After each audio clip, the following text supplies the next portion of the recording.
suis Jens-Eric Mingui. Tu veux me déstabiliser.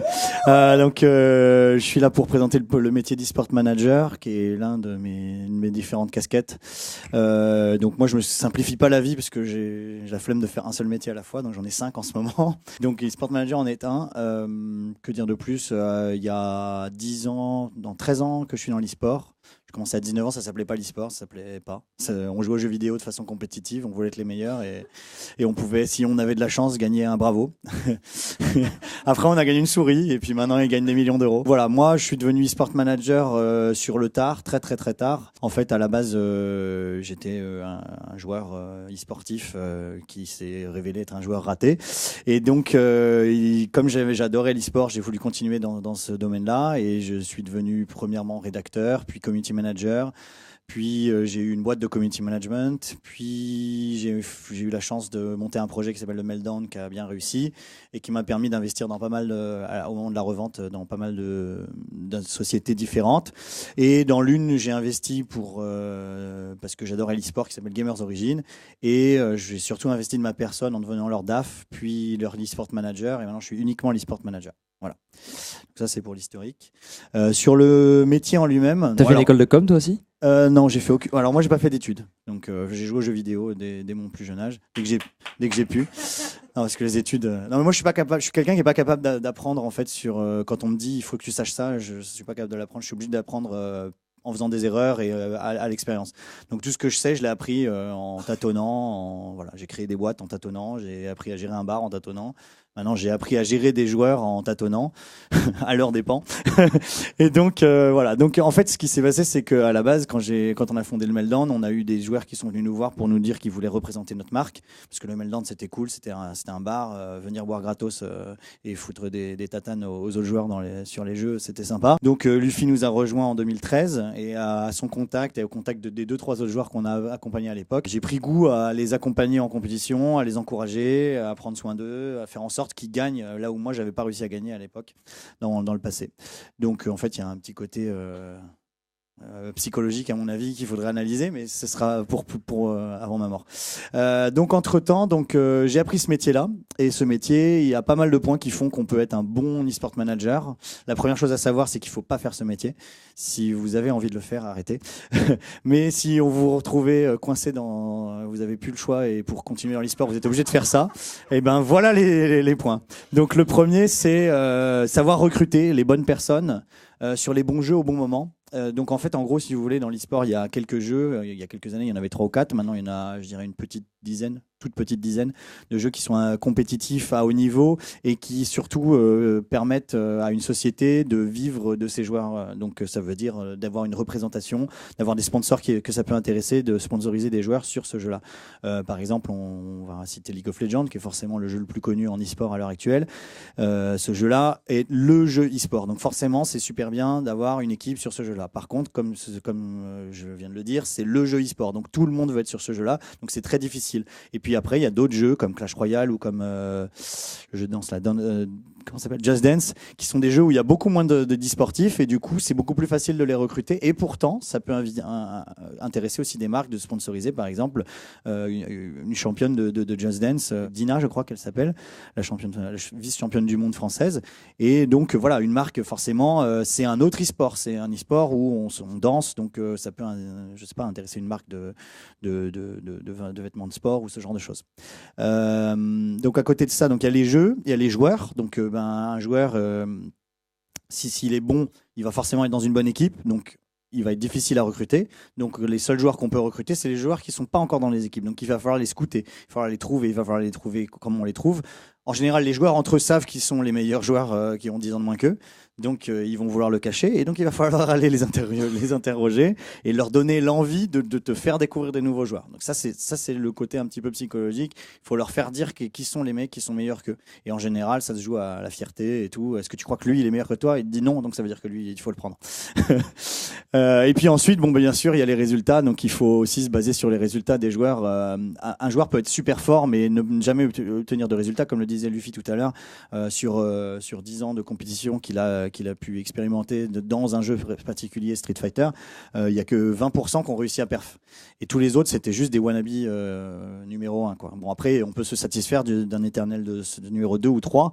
Ça permet de vivre aussi. Ça dépend des jeux. Mais sur Street, je pense un mec qui serait toujours deuxième, il pourrait vivre. Mais bon, être le numéro 1, c'est important. Et donc, pour un manager, être capable de reconnaître qui sont les joueurs qui sont capables de perfer, qui ont le mental, qui ont l'envie. Parce qu'il avait mis un des points aussi, c'était l'ambition. Il est passé très vite dessus, mais avoir l'ambition d'être premier, et c'est-à-dire ne jamais s'arrêter tant que tu n'es pas le meilleur du monde, c'est super important et c'est très rare. Moi, en tant que manager, j'en ai vu peut-être 3-4 des joueurs comme ça qui avaient juste l'ambition, enfin, il ne se serait jamais arrêté. Luffy en fait partie. Stefano, qui était un joueur de StarCraft 2 aussi, il pouvait pas s'arrêter tant qu'il n'était pas meilleur que tout le monde. C'est que 2 exemples, mais il y en a plein d'autres comme ça. L'accompagnement, donc ça, c'est le plus logique quand on parle de manager. Accompagner les joueurs au jour le jour, donc dans leur vie de tous les jours. Donc Olivier, alors c'est encore une exception. Lui, c'est le seul joueur que j'ai qui est capable de s'autogérer.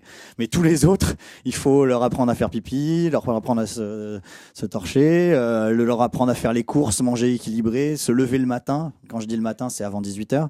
Voilà. Donc, il faut être capable d'accompagner des enfants, des grands ados, des jeunes adultes, mais qui sont dans leur tête, ils ont 2 ans d'âge mental et ils savent. Non, mais je regardais vers le.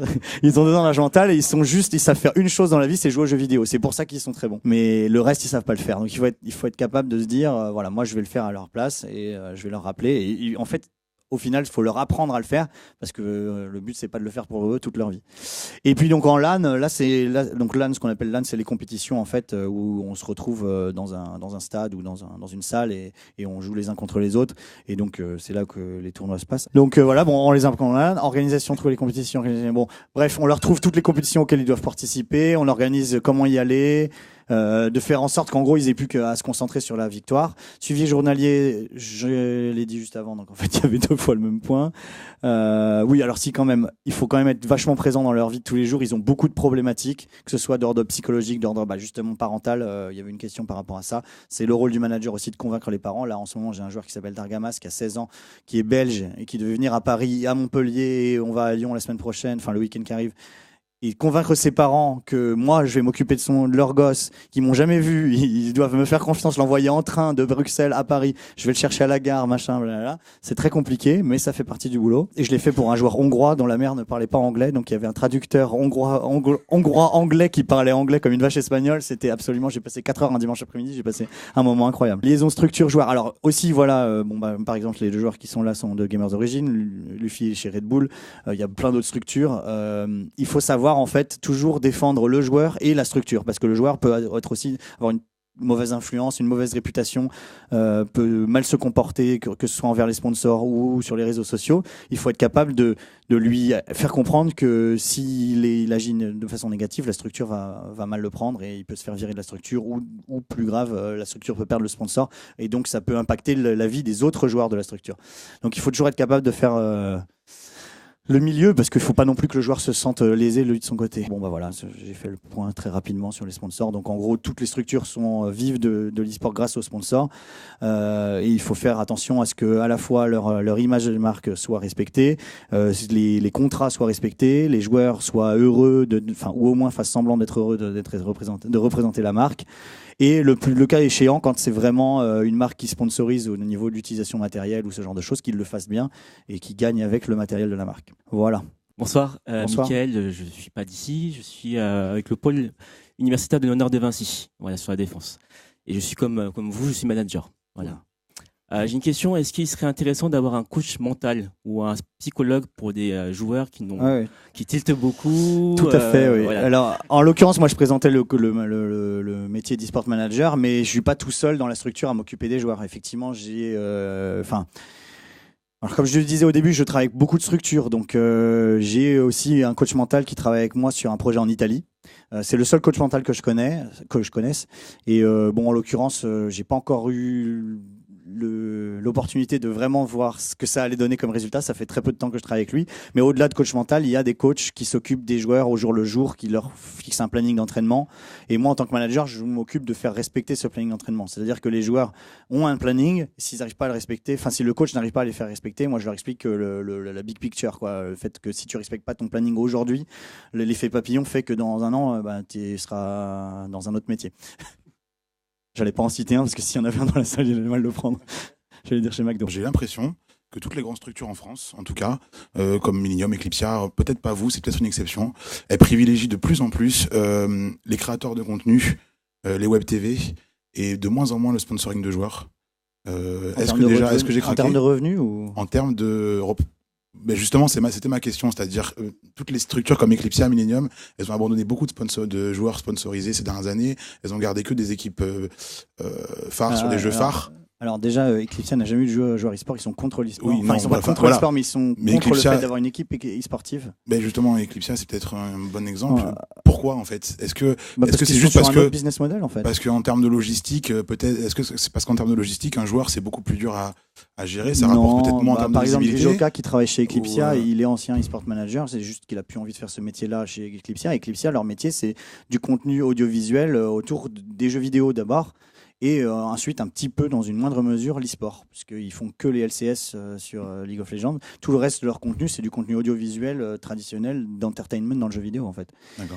Et donc bon, eux c'est un cas spécifique. Oui, Millennium de leur côté, justement à une époque ils se sont vachement diversifiés. Et là récemment avec l'acquisition par Webedia et l'acquisition de PSG et tous les départs qu'ils ont eu, enfin tous les remaniements qui ont eu lieu en interne, du coup ils sont maintenant, Millennium, ce n'est quasiment plus qu'une équipe e-sport. Ce n'est quasiment rien d'autre. Ils font très peu de TV. Ils avaient la TV la TV Millennium sur Hearthstone jusqu'à décembre dernier. Et maintenant, ils sont partis. Je crois pas. Il y a Zoltan, je crois, qui fait du. Oui, mais voilà. On le voit. Bon, là, on a un employé, un collègue de Millennium et qui pourra vous en dire plus. Mais voilà, donc ils font vraiment maintenant que de l'e-sport. En fait, la question, si je peux la prendre de façon plus générale, c'est est-ce que les structures ont on perd de l'intérêt pour l'e-sport et vont plus dans le milieu média? Il faut bien voir que les revenus viennent surtout des médias. Les sponsors, c'est très difficile à trouver, surtout en France. Le même sponsor avec le budget français et le budget américain, c'est x100. Quelque chose comme ça. Donc c'est très difficile pour nous en France de vivre du sponsoring. Et Gamers Origin, en fait, on a commencé par être un média et maintenant on se lance de plus en plus dans l'e-sport. Et sans me jeter trop de fleurs, c'est moi qui ai poussé dans ce sens-là parce que j'en avais marre de gérer que des joueurs Hearthstone. Pourquoi? Pas que je n'aime pas les joueurs Hearthstone, mais quand j'arrivais en compétition, j'avais beau avoir le top 1 mondial, le top 5 français, tout le top 5 et je sortais en poule et on n'arrivait jamais nulle part à cause des effets aléatoires du jeu Hearthstone, spécifique au jeu Hearthstone. J'avais envie d'arriver dans une compétition, me dire mon équipe elle est 3e française, si je suis une compétition française, je vais finir 3e de cette compétition au minimum et peut-être avec un peu de chance finir 2e, 1er. Maintenant j'ai des équipes Overwatch et LoL qui sont à très bon niveau au niveau français et voire européen et je suis content d'arriver en compétition en me disant là au moins je vais gagner et si je gagne pas, je peux aller voir les joueurs et les engueuler en leur disant t'as pas bien joué. Alors que sur Hearthstone tu peux même pas leur en vouloir, le mec il a eu une sortie nulle, tu peux rien dire quoi. Je m'appelle Xavier, je suis journaliste au Figaro, au service des sports. Donc vous l'aurez compris, moi c'est plutôt le côté sportif qui m'intéresse. Ouais. Bon je vais m'asseoir, je passe Luffy.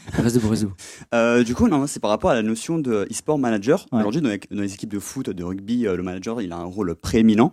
Est-ce que dans le e-sport, c'est quelque chose qui est institutionnalisé ou pas? Parce que justement, tout au début, vous parliez de ne faites pas ça, ne faites pas ce métier. Je sais pas si c'était une blague. Non, c'est pas une blague. C'est très rare le nombre. Enfin, j'ai pas beaucoup de collègues, si c'est ça la question. La plupart de mes collègues le font de façon assez, comment dire, j'en ai quelques-uns, mais en général les e-sport managers sont surtout dans des grosses structures pour gérer une équipe en particulier. Donc par exemple, il va y avoir le manager de l'équipe LoL de Fnatic. Moi, je suis quelqu'un qui s'occupe de toutes les équipes de ma structure. Donc après, j'ai un manager par équipe. Donc moi, je suis le head manager, si tu veux. Et ça devient de plus en plus rare, un peu comme le disait le jeune homme là-bas, parce que les structures il y a de moins en moins de structures qui ont des équipes en fait. En général, c'est plus hiérarchisé que ça et c'est plus internationalisé que ça. En France, on est très peu d'équipes restantes. Il reste Vitality, il reste nous, il reste Millennium, LDLC, voilà. Gros Bill, c'est plus directement du marketing que vraiment de l'e-sport. Mais quasiment toutes ont dû se diversifier. Ouais, voilà, mais en fait, des équipes comme ça, comme la nôtre, il y a vraiment, pour moi, il y a Vitality et nous qui faisons, les Millennium peut-être, qui faisons vraiment du pur e-sport pour de l'e-sport, quoi. Que ce soit LDLC ou Gros Bill ou autre, c'est vraiment pour dans un but de mettre en avant une marque. C'est du marketing, quoi. C'est du marketing. Voilà. En tant que manager, faut-il des connaissances vraiment précises sur un jeu? Ou est-ce que parce que c'est très difficile de passer non, dans les jeux, en fait, moi je m'y intéresse personnellement parce que j'adore les jeux et que j'ai envie de comprendre. Enfin, j'ai pas envie de passer pour un con devant mes joueurs quand ils m'interrogent. Mais à côté de ça, non, la compétence, c'est plus des compétences d'organisation et de patience qui sont très importantes. Et bon, moi j'ai la chance d'être passé par là, d'avoir. En fait, c'est ce qui m'a amené ici, c'est à ce rôle, c'est que j'ai eu une plus pseudo carrière e-sportive et à cette époque-là, j'ai pas réussi à percer parce que j'ai pas été bien drivé, parce que j'ai pas eu les bons conseils au bon moment. Et là, j'espère en faisant ce métier-là pouvoir provide, enfin pour pouvoir donner ces conseils à des jeunes joueurs et les amener un peu plus loin que ce qu'on m'a proposé à moi. Merci Yann. Pas de souci. Merci à tous.